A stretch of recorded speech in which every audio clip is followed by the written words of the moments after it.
Сәлем достым, менің атым Ильяс Амирзинов, мен АИК Академия және жиналмалы қазақ бесіктің негізін қалаушысымын. Бүгін мен сізді осы жерде көргеніме қуаныштымын. Бүгінгі видеоның тақырыбы сізді жетістікке жеткізетін 7 әдет. 7 әдеттің біріншісі қасыңызда жүріп, сізге сенбейтін адамдардан құтылу.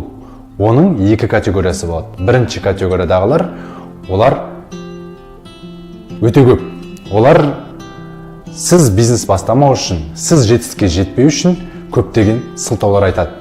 Сен қайтесің оны, сен жасай алмайсың, оған крыша керек, оған таныс керек, көп ақша керек, одан да қара жұмысыңды істе, тағы да басқа деп айтуы мүмкін. Оны көбінесе сізді көре алмайтын адамдар айтады. Яғни өздері кезінде жасап көреді, бірақ қолынан келмей қалады, тағы бір жағдайлар болады. Сосын жан-жағындағы адамдар тоже жетпеу үшін бар жан-тәнін салып кедергі жасайтын болады. Екінші категориядағылар, бұлар көбінесе бізді жақсы көретін жақын адамдарымыз.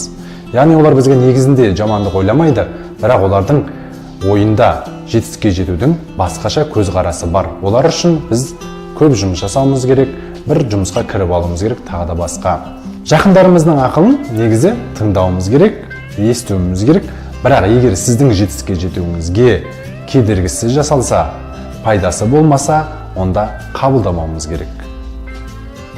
Сіз одан да сіздің таңдаған салаңызда жетістікке жеткен адамдармен дос болыңыз. Солардың қасында жүріңіз. Сонда сіз алға жүресіз. Сонда сіз өміріңіз өзгереді. Келесі екінші әдетке келетін болсақ, бұл үлкен армандаңыз. Яғни сіз кәсіп таңдайтын болсаңыз, кәсіпте 1 миллион теңгемен шектелмей, 10 миллион, миллиардтап табам деп армандаңыз. Бір кішкентай офис ашамын емес, үлкен корпорация ашамын деп армандаңыз. Мыңдаған, 10 мыңдаған адамдарды жұмыспен қамтамасыз етемін деп армандаңыз.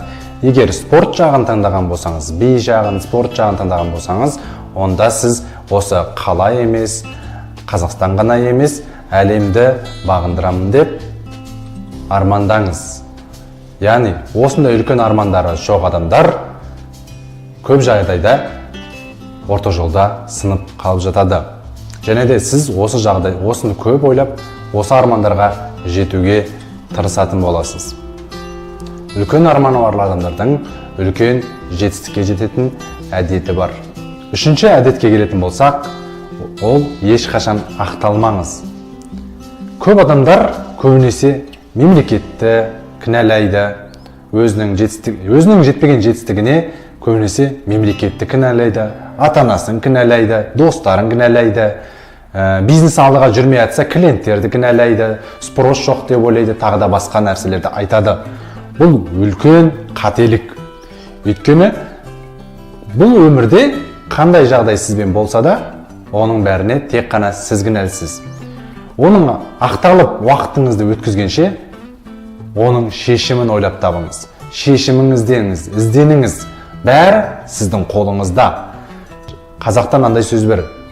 Жақсылық көрсем өзімнен, жамандық көрсем өзімнен. Тағдыр қылды дегенді шығарамын сөзімнен деген бар.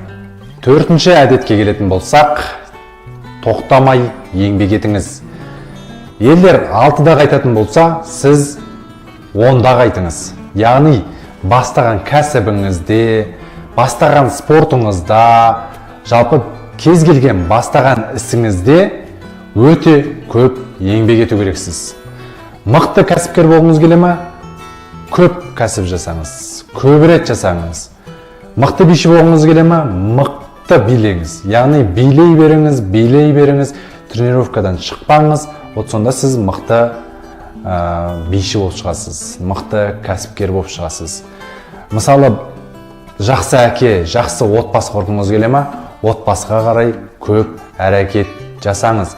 Сонда көп әрекеттің түбі мықты нәтижеге алып келеді.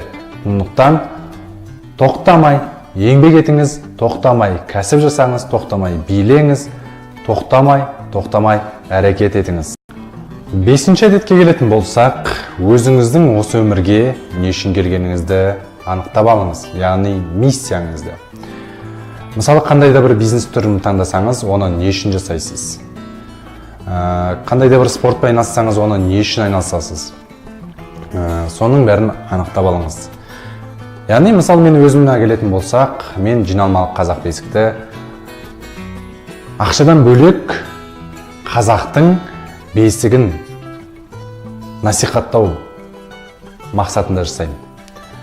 Осы видеоны түсіру себебімде қазақтың сапалы қазақ болуына үлесімді кішкентай болса да қосқым келеді. Сол сияқты өзіңіздің ақшадан бөлек бір миссияңыз болу керек. Мысалы, айтатын болсақ, егер кәсіпте көп ақша тапқыңыз келсе, көп ақшаны не үшін тапқыңыз келеді? Көп ақша тауып, көп адамдар көп мешіт салғысы келеді, көп қайырымдылық қорымен айналысқысы келеді. Сол сияқты тағы да өзіңіздің миссияңыз болу керек. 6-шы әдетке келетін болсақ, шүкір ете біліңіз. Бірақ сіз мені айтқанды түсініп қалмаңыз. Шүкір ету деген ол қазіргі бар дүниеңмен шүкір етесіз. Бірақ алда қойған мақсаттарыңыз әлде көп болу керек. Яғни сіз қазіргі бар дүниеңізге шүкір етпей, қуанбай жүрсеңіз, онда сіз өмір бақи бақытсыз боласыз. Мысалы, кейбіреулер үйі бар, бірақ үйіне риза емес, үлкеніне алғысы келеді. Біреулер машинасы бар, бірақ өзінің машинасы ұнамайды. Соған да шүкір ету керек.